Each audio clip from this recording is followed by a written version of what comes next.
There's plenty to really like about the new X-Trail. It's practical, it's decent enough to drive, and that interior is a match for almost anything in this class. Despite launching long before the original Qashqai, the rougher, more rugged X-Trail has long lived in its sibling's shadow. The Qashqai has just proved more plausible, more practical for more people. It was the UK's best-selling car, bar none, in 2022. But coming off the back of a really strong year, Nissan wants to hit the ground running with this new X-Trail. It's got one eye set on 7-seat rivals like the Skoda Kodiaq and the Kia Sorento, a former Car Buyer Car of the Year no less, as well as premium rivals like the Land Rover Discovery Sport. So, does the X-Trail have what it takes? Well, if you subscribe and sit with me for the next few minutes, I'll tell you everything that you need to know. Visually, the new X-Trail gets plenty of Qashqai styling cues, similar front-end design, V-shaped grille and body cladding. It's got a boxier side profile, but the clever contrast paint on top-spec cars gives the illusion of a lower, sloping roofline. The back end gets its own identity, though again, the lights and silver scuff plates give the X-Trail some family resemblance.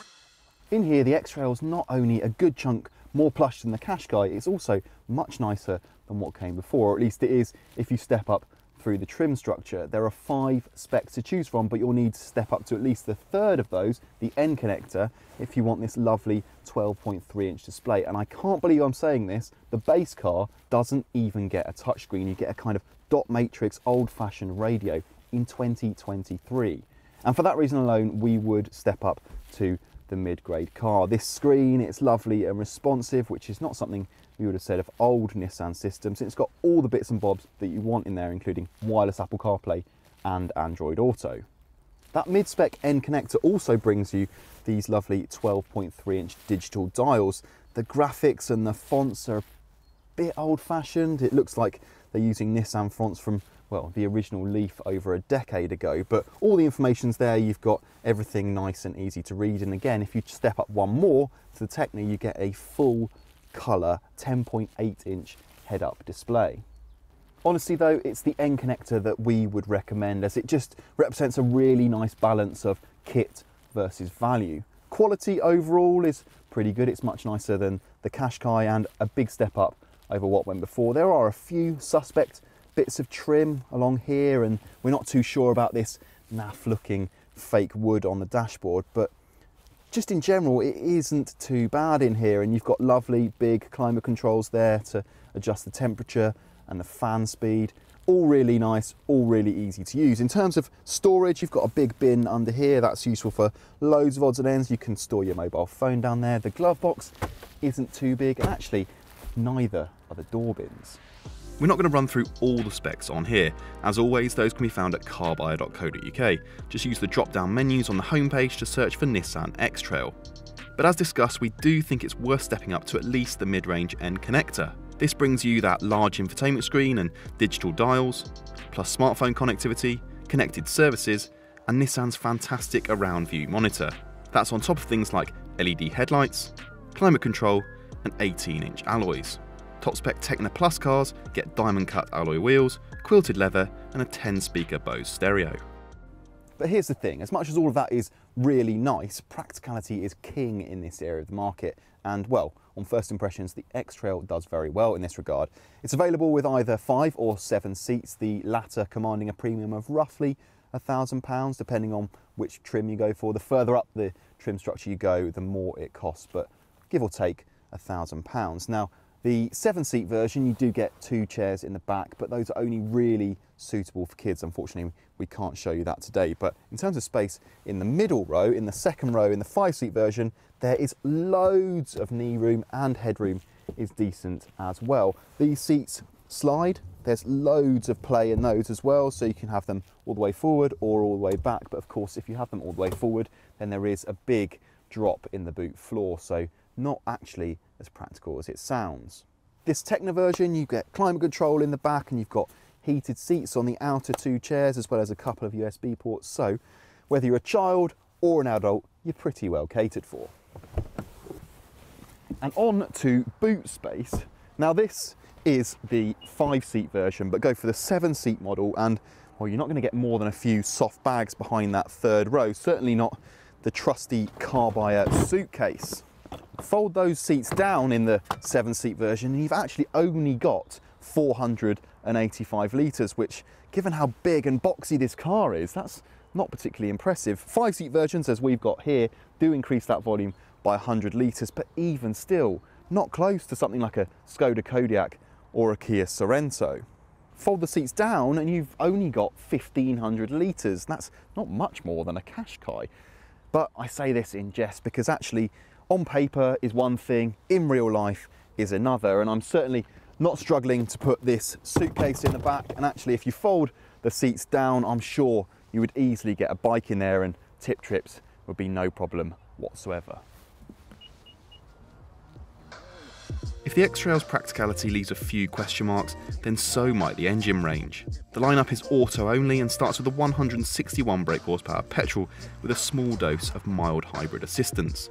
We've not actually tried this version yet, but it's available across all of the range for a fairly healthy $2.5 grand-ish saving. So if you're only doing low miles, it could be a good option. There's no plug-in or electric model though, with Nissan choosing to place most of its chips on e-power technology. This version comes with a choice of front or e-force all-wheel drive, with the latter, like we have here, getting a little bit more power. 211 brake horsepower in fact, being 0 to 62 takes around 7 seconds. The X-Trail feels swift rather than, well, sensationally quick, but power delivery is linear, traction is good, certainly in our all-wheel drive car. The steering is not brimming with feel, but overall the handling balance is, well, it's quite neutral. But that's not necessarily a bad thing. It'll never surprise you, good, bad or indifferent. It's quite a pleasant car to drive actually. The ride certainly leans more towards comfort than sportiness, and the result is a little bit of body lean during faster changes of direction, but it's not a deal breaker. It stays comfortable on all but the very worst road surfaces, and it certainly keeps pace with something like a Hyundai Santa Fe in that regard. The way the e-power system works is that the engine never actually powers the wheels, so you don't get that awkward juggling of the two power sources. I guess the benefit of that is you kind of experience a sort of EV light driving experience, so you get the benefits of electric running, or some of the benefits of the electric running, but with a combustion engine to fall back on. And yet, if you're hoping for half-price hybrid running costs, well, you've got another thing coming. Nissan only claims 44 mpg for the 7-seat version, a little bit more if you go for the 5-seater car, and we're seeing more like 36 mpg in normal driving. As mentioned, with no plug-in model, the scope for slashing costs is limited, and as it stands, there really isn't an X-Trail designed for company car drivers or fleet buyers. One thing we do quite like, and that is quite unusual in a hybrid, is the X-Trail's Leaf-inspired e-pedal system. It's a regenerative braking system that you would quite often find in electric cars that recaptures energy that would otherwise be lost when you're slowing down or coasting.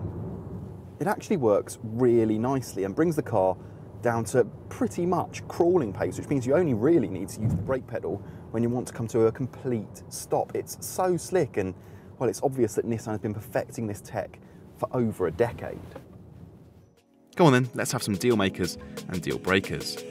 The X-Trail isn't a sports car, but the e-power hybrid tech seems pretty well resolved, even if it isn't the most economical car of its kind. Providing you don't go for one of the BOGO specs, the dual screen setup represents not only a giant leap over its predecessor, but it elevates the X-Trail to sit among some of the big tech leaders in this class.